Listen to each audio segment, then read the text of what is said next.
he's one of Mayor Adams' top officials and longtime friend and ally, New York City Schools Chancellor David Banks. Last month, Banks announced he was stepping down. He made the announcement just 3 weeks after federal investigators raided the home he shares with First Deputy Mayor Sheena Wright and seized their phones. The raid, part of an ongoing probe into Mayor Eric Adams' administration. All this happening just a month after nearly 1 million students returned to schools here in New York City.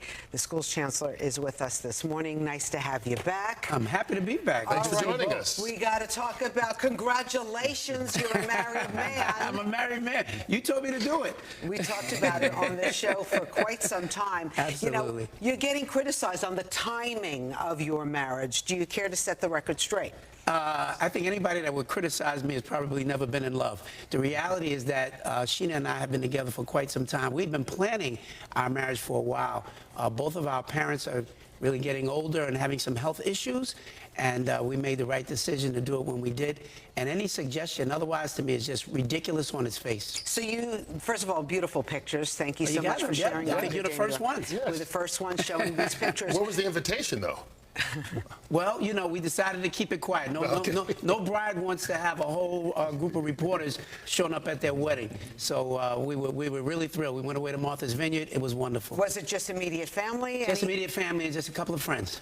Okay, people have questioned the timing of that. People also questioning the timing of your retirement, since it was announced the day before the indictment came down on the mayor.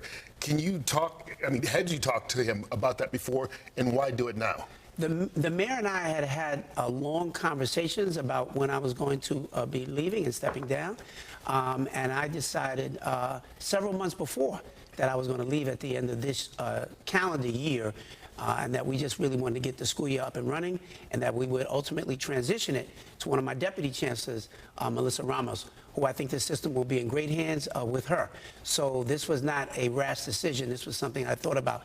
And after almost 40 years, Kurt, it was time. Like, you know when it's time to go and you really start to kind of run out of gas a little bit. I've done a lot in the school system and given a lot to kids and families, and it was time. You knew it was time to retire and you made that decision. Was the timing of the announcement, the raid of your home, have anything to do with that, or the impending indictment against the mayor? In fact, I said at the press conference, that was my only concern, was that people would question that. But even on balance, I said, I can't worry about what the questions are. When it's time, it's time. I've had a 40-year career, had a lot of impact on lives of lots of parents and families and our kids. But it was time for me to go, and I can't be concerned about all those other kinds of questions. What was the raid like for you and your wife? That was not the best way to start our day, right? And so, you know, nobody wants to be have the FBI show up at your house. They were there for a very brief period of time.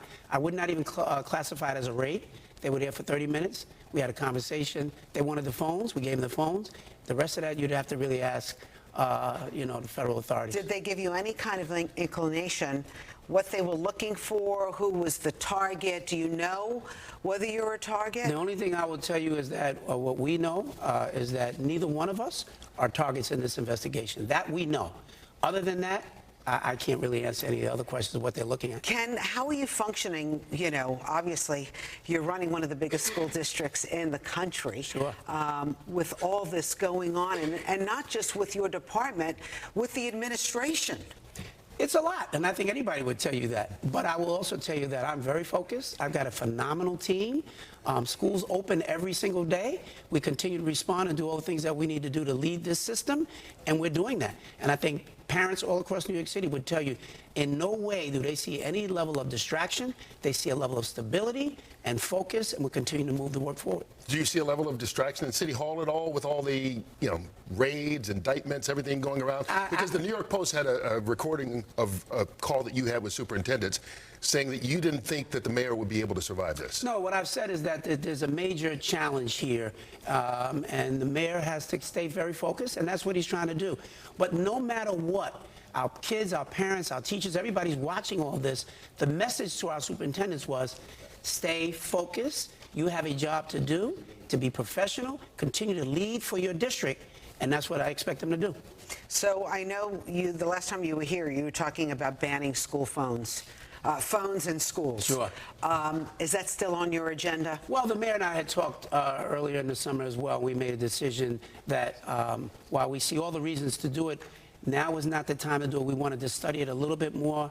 The biggest concern, Rosanna, really, is the fact that parents who are saying, if an emergency happens, I need to be in touch with my child. So we're hearing that loudly and clearly, and we're trying to figure out what we can do to keep phones out of schools where it's not a distraction and still allow our kids to be able to be in touch with their parents. And if there is an emergency, God forbid, how would we deal with that most appropriately? We had a school in the city earlier in the school year where there was the word that there might have been a gun in the school. And we went into all of our safety protocols, and parents were not notified properly. That's a major problem for us. We got to figure out how we fix those things before we would go to a full-on restriction of phones in schools. We had a story last night on the 10 o'clock news about the uptick in school threats out on Long Island. There's been a spike. Have you seen that in the city at all?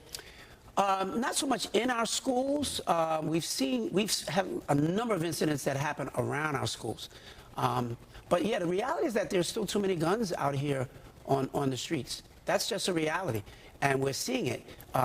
And oftentimes these kids are engaging after school on the weekends. We've been very fortunate not to have any major incident in the schools, but we're seeing a proliferation of weapons for sure. Well, I know you're busy with the New York City schools. Thank you for everything that you do. Yes. No honeymoon? Listen, I'm working too hard. I mean, I'm still trying to drive and keep everything going, and but soon enough. Oh, after you retire, maybe a little honeymoon? I certainly hope so. All right. We appreciate you spending your workday with us, at least starting it today. Thank you so much, Schools Chancellor David Banks. Thank you. Thank you for being here. All right.